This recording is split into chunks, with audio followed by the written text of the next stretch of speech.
armed forces have delivered swift, decisive, overwhelming victories on the battlefield. Victories like few people have ever seen before.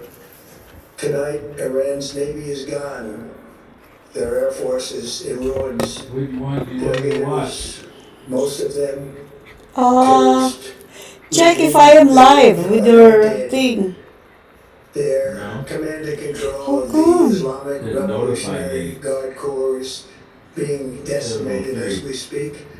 Their ability to launch missiles and drones is dramatically curtailed, and their weapons, factories, and rocket launchers are being blown to pieces. Very few of them left. What did you say? Never in the history of warfare has an enemy suffered such clear and devastating large-scale losses in a matter of weeks. Our enemies are... Why is small? America, as it has been for 5 years under my presidency, is winning, and now winning bigger. That's the pre-recording. Remember, sometimes you said, this current situation, I also want to thank our troops for the masterful job they did in taking the country of Venezuela in a matter of minutes. That hit was quick, lethal, violent, and respected by everyone all over the world. After rebuilding our military during my first term, we have by far the strongest military anywhere in the world. And now we're working along with Venezuela and are in a true sense joint venture partners. We're getting along incredibly well in the production and sale of massive amounts of oil and gas, the second largest reserves on earth after the United States of America. We're now totally independent of the Middle East, and yet we are there to help. We don't have to be there. We don't need their oil. We don't need anything they have, but we're there to help our allies. Tonight I want to provide an update on the tremendous progress our warriors have made in Iran and discuss why Operation Epic Fury is necessary for the safety of America and the security of the free world. From the very first day I announced my campaign for president in 2015, I have vowed that I would never allow Iran to have a nuclear weapon. This fanatical regime has been chanting death to America, death to Israel for 47 years. Their proxies were behind the murder of 241 Americans in the Marine barracks bombing in Beirut, the slaughter of hundreds of our service members with roadside bombs. They were involved in the attack on the USS Cole, and they carried out the countless other heinous acts, including the just horrible, bloody atrocities of October 7th in Israel. Something that most people have never seen anything like it. This murderous regime also recently killed 45,000 of their own people who were protesting in Iran. 45,000 dead. For these terrorists to have nuclear weapons would be an intolerable threat. The most violent and thuggish regime on earth would be free to carry out their campaigns of terror, coercion, conquest, and mass murder from behind a nuclear shield. I will never let that happen, and neither should any of our past presidents. This situation has been going on for 47 years and should have been handled long before I arrived in office. I did many things during my 2 terms in office to stop the quest for nuclear weapons by Iran first, and perhaps most importantly, I killed General Qasem Soleimani in my first term. He was an evil genius, brilliant person, a horrible human being, however, the father of the roadside bomb, and he lived just horrible what he did. Iran would have been perhaps in far better, stronger position. Had he lived, we would have had probably a different conversation tonight. But you know what? We'd still be winning and winning big. And then very importantly, I terminated Barack Hussein Obama's Iran nuclear deal, a disaster. Obama gave them $1.7 billion in cash, green cash, took it out of banks from Virginia, D.C., and Maryland, all the cash they had, flew it by airplanes in an attempt to buy their respect and loyalty, but it didn't work. They laughed at our president and went on with their mission to have a nuclear bomb. His Iran deal would have led to a colossal arsenal of massive nuclear weapons for Iran. They would have had them years ago, and they would have used them. It would have been a different world. There would have been no Middle East and no Israel right now, in my opinion, the opinion of a lot of great experts. Had I not terminated that terrible deal, I was so honored to do it. I was so proud to do it. It was so bad right from the beginning. Essentially, I did what no other president was willing to do. They made mistakes, and I am correcting them. My first preference was always the path of diplomacy, yet the regime continued their relentless quest for nuclear weapons and rejected every attempt at an agreement. For this reason, in June, I ordered a strike on Iran's key nuclear facilities, an Operation Midnight Hammer. Nobody's ever seen anything like it. Those beautiful B-2 bombers performed magnificently. We totally obliterated those nuclear sites. The regime then sought to rebuild their nuclear program at a totally different location, making clear they had no intention of abandoning their pursuit of nuclear weapons. They were also rapidly building a vast stockpile of conventional ballistic missiles and would soon have had missiles that could reach the American homeland, Europe, and virtually any other place on Earth. Iran's strategy was so obvious. They wanted to produce as many missiles as possible, and they did, with the longest range possible, and they had some weapons that nobody believed they had. We just learned that out. We took them out, we took them all out, so that no one would really dare stop them.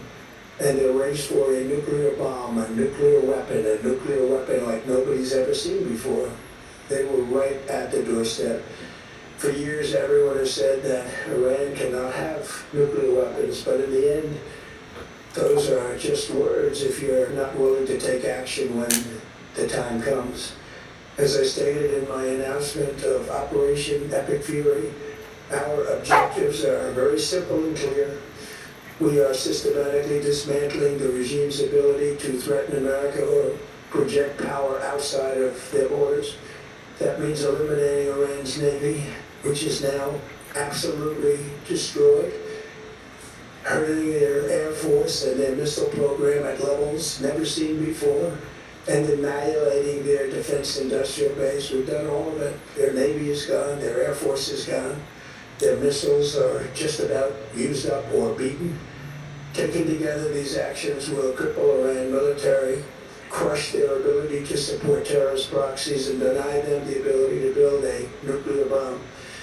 Our armed forces have been extraordinary. There's never been anything like it militarily. Everyone is talking about it, and tonight I'm pleased to say that these core strategic objectives are nearing completion. As we celebrate this progress, we think especially of the 13 American warriors who have laid down their lives in this fight to prevent our children from ever having to face a nuclear Iran. Twice this past month, I've traveled to Dover Air Force Base, and it's been something. I wanted to be with those heroes as they return to American soil, when I was with them and their families, their parents, their wives, their husbands.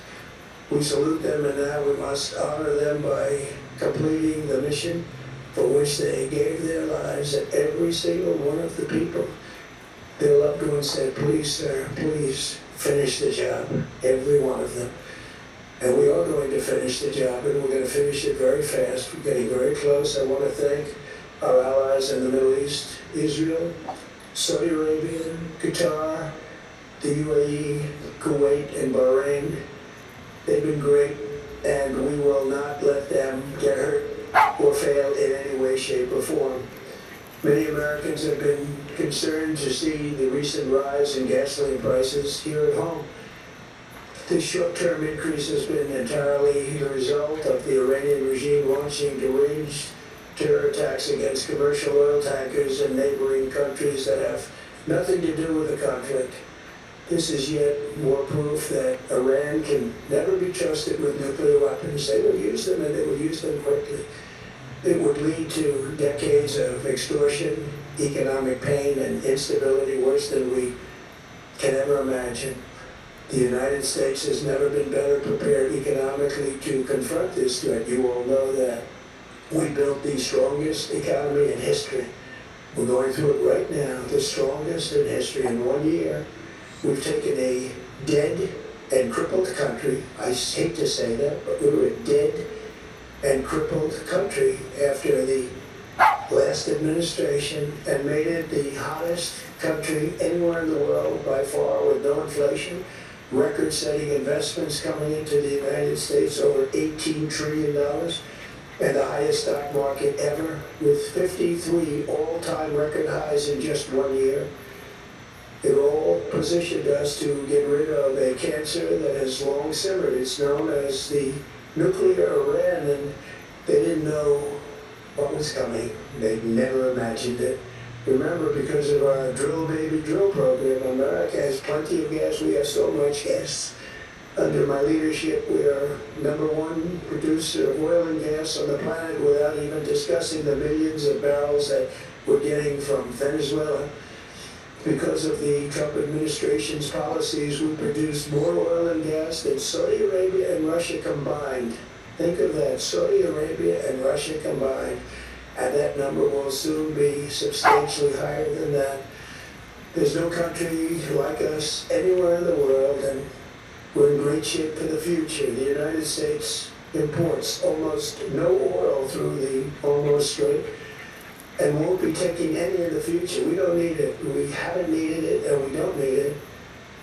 We've beaten and completely decimated Iran. They are decimated, both militarily and economically and every other way. And the countries of the world that do receive oil through the Hormuz Strait must take care of that passage. They must cherish it. They must grab it and cherish it. They can do it easily. We will be helpful, but they should take the lead in protecting the oil that they so desperately depend on. So to those countries that can't get fuel, many of which refuse to get involved in the decapitation of Iran, we had to do it ourselves. I have a suggestion. #1, buy oil from the United States of America. We have plenty. We have so much.